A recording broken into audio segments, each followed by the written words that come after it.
ఆరోగ్యమే మహాభాగ్యం కార్యక్రమానికి స్వాగతం సుస్వాగతం. ఆహారపు అలవాట్లలో క్రమేపీ వచ్చిన కొన్ని మార్పులు చూద్దాం.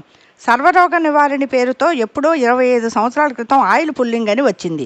పొద్దున్న ఎవరికి ఫోన్ చేసినా మా ఆయన ఆయిల్ పుల్లింగ్ చేస్తున్నాడు అనేవాళ్ళు. అది ఆగిపోయింది. తర్వాత నీళ్ళరాజు వచ్చాడు. కుండలు నీళ్లు తాగితే రోగాలు మాయం అన్నాడు. అది పోయింది. పచ్చి కూరగాయలు తింటే బలం అని ప్రచారం చేశారు కొందరు. అది పోయింది. ఇప్పుడు ఇంకొక ఆయన వచ్చి రాగులు, సజ్జలు, జొన్నలు, కూరగాయలు అన్నీ కలిపి రసం చేసుకొని తాగండి అంటున్నాడు. కేంద్ర ప్రభుత్వం వారేమో యోగా చెయ్యండి రోగాలు మటుమాయం అంటుంది.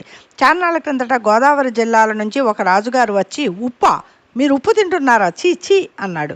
జనమంతా ఉప్పుని విసిరి కొట్టారు. అంతటితో ఊరుకున్నాడా?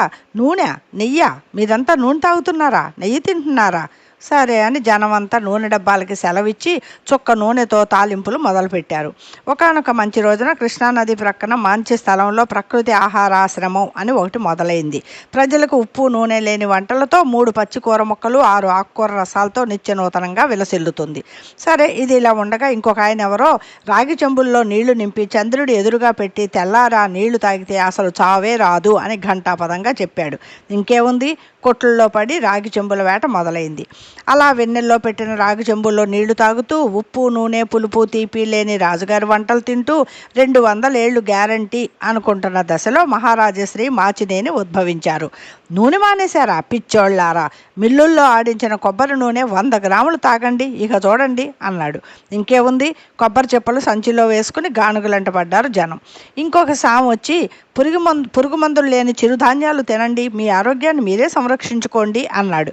ఇంకేముంది, కర్నూలు సోనా బియ్యం అన్నం తినడానికి బదులు సామలున్నాయా, అరికలున్నాయా, సొజ్జలున్నాయా అని షాపులంటే పరుగులు తీస్తున్నారు. వీళ్ళంతా ఇలా ఉన్నారు, నేనేం తక్కువ అంటూ మట్టి కుండల్లో వండుకొని తినడం మంచి ఆరోగ్యం అని మూలనున్న మరో మట్టి శాస్త్రవేత్త గారు అన్నారు.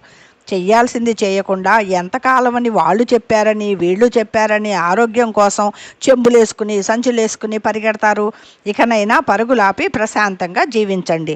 మన పూర్వీకులు అన్నీ తిని చక్కగా పని చేసుకున్నారు. మనం మాత్రం పని మాని ఇలాంటి వాటి వెనుక గంతులేస్తున్నాం.